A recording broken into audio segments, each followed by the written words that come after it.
Hey guys, this is Joseph. You are watching Brothers in Dice channel, and today is Titan time. So, of course, the Rise of the Titans expansion for Mythic Battles Pantheon. We will have 4 Titans there. You can see them on the front of the box. We have Kronos, we have Enceladus,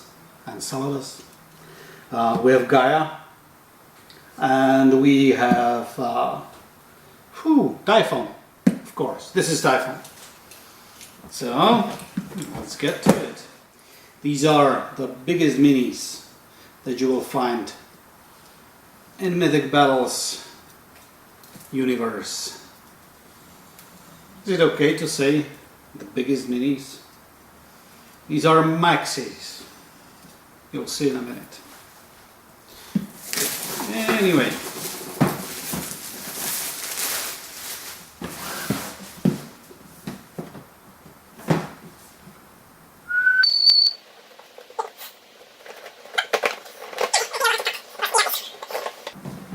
Woo!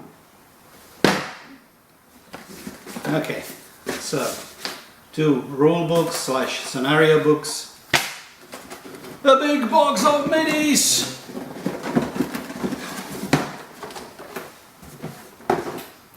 And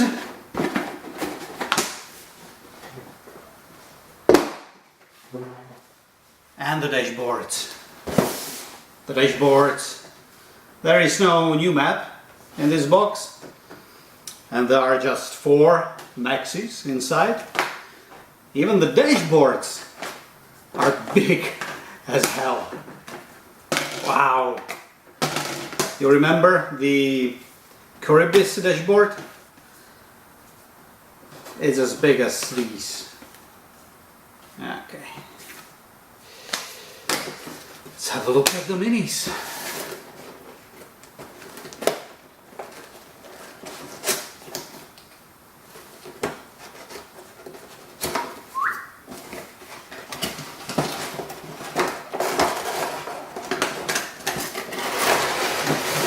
Ooh. Okay. Some cards. And this. Man.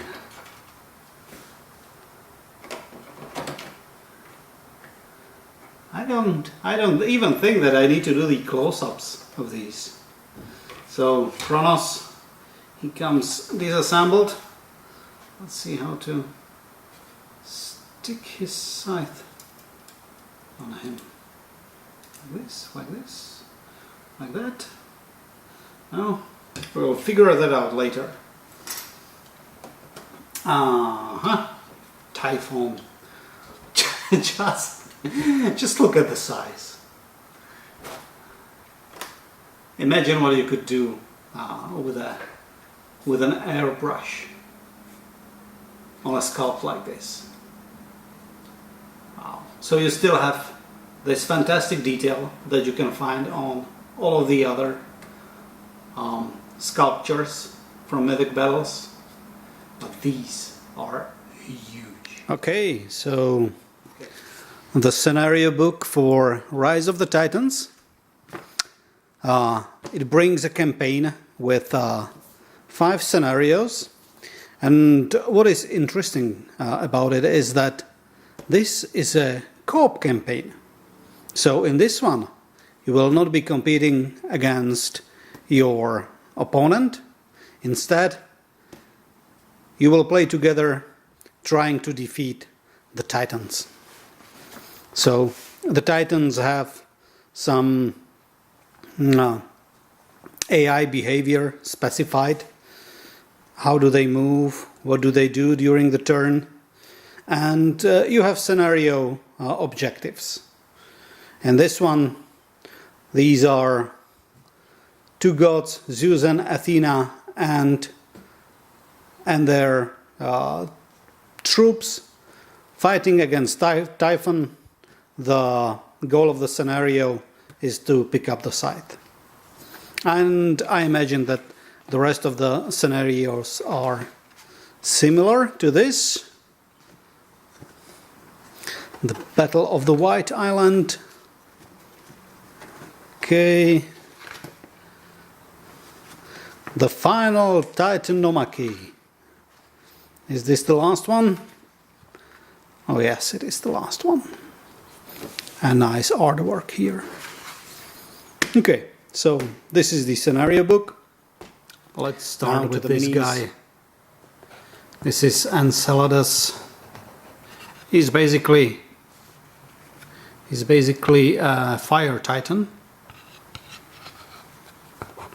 So, a representation of a volcano. I must say that this is the least favorite sculpt of mine from the expansion. But still, the guy is pretty huge. I can see him painted nicely with the lava effects. We'll see what we can do. Now, his dashboard. So, the first thing that I must say is that these sliders usually fit very well, at least on the base game. But on the expansions, and I already noticed this on, I think it was on the Poseidon expansion, is that they are somewhat loose and they move around, which is a problem. But the guys from the Monolith will address that in the 1.5 campaign that is now on the Kickstarter, and they are changing these to be two-sided, so you will have something to hold this together on the dashboard. Yeah, but now it is, as you see, quite loose on these. So the Titans are counted as divinities, so like the gods. They cost more than the gods. Enceladus costs 8. He's a fire creature, so he will not suffer when walking into lava. He has Force of Nature, Mighty Throw and Block, 4 activation cards, no Art of War cards, which is mediocre. But he has 11 lives. That's why you need this dashboard. And 9 attack, 9 defense, movement 2, sorry, range 1. He is slightly better than the gods. And for the special abilities, you have Fury of the Etna. So this thing costs hefty 3 Art of War cards. But you will do an X dice area attack against all of the areas surrounding Enceladus. So, the volcano eruption. And Searing Heat, which is an active ability, but it is triggered automatically at the end of Enceladus activation. Doesn't cost anything. And you do a 4 dice area attack against everything in his area. So, massive area damage. Next, we have Gaia. This is a pretty sweet sculpt. Looks a little bit like an tree elemental. She looks scary. Wow. I really want to paint her. She also comes with this scenic base. She's much nicer than the Enceladus. She's not technically a Titan. She preceded the Titans. I think she's mother of Kronos, actually. Okay. Let's look at her dashboard. So, again, I just put this off. 11 life, 8 attack, 9 defense, movement 2. She has bolster leader and block. Again, costs 8, same as Enceladus, and does bring an Art of War card. So she has this Roots ability, where she allows you to put a root token at the end of her activation somewhere on the board that will prevent movement through that area. So it gives you a little bit of board control. And then Strength of the Earth is a permanent ability. It allows her to regenerate. She can regenerate 1 automatically, or if there are at least 3 root tokens on the board, there can be 4 at maximum, she will regenerate 2 lost vitality at the end of her activation. So slightly better compared to Hydra. Let's have a look at Kronos next. This is, of course, the one who controls the time. Or at least he represents the time. And the Grim Reaper scythe, I think, is pretty fitting. Nicely sculpted cloak with some, you know, it's a combination of a cloak and smoke and the skulls that are coming out of the cloak.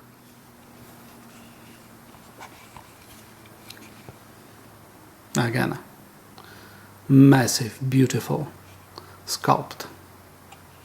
Wow. Okay, his dashboard.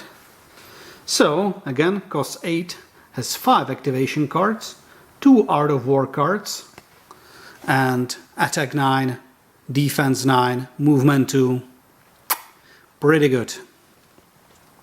And he has Scythe ability, so again, this is an area attack in one adjacent area.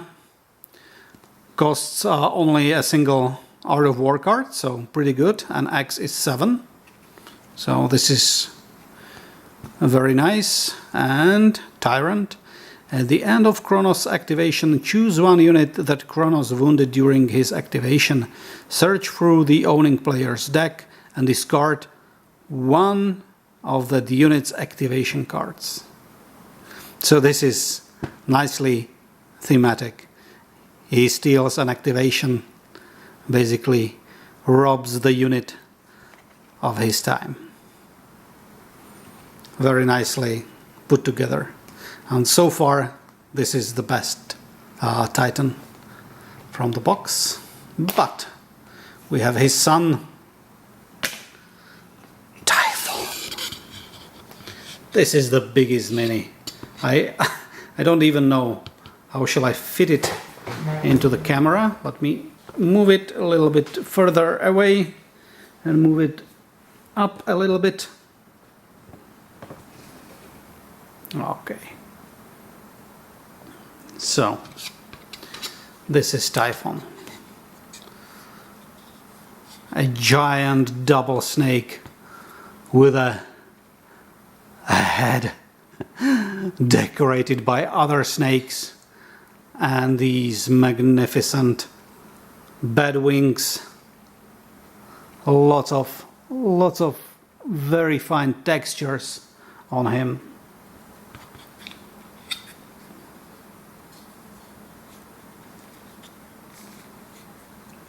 Yeah, I think you will have to dry brush or wash him to make this texture to come out on the sculpt. Let's compare him to the Kronos. So this is the size comparison.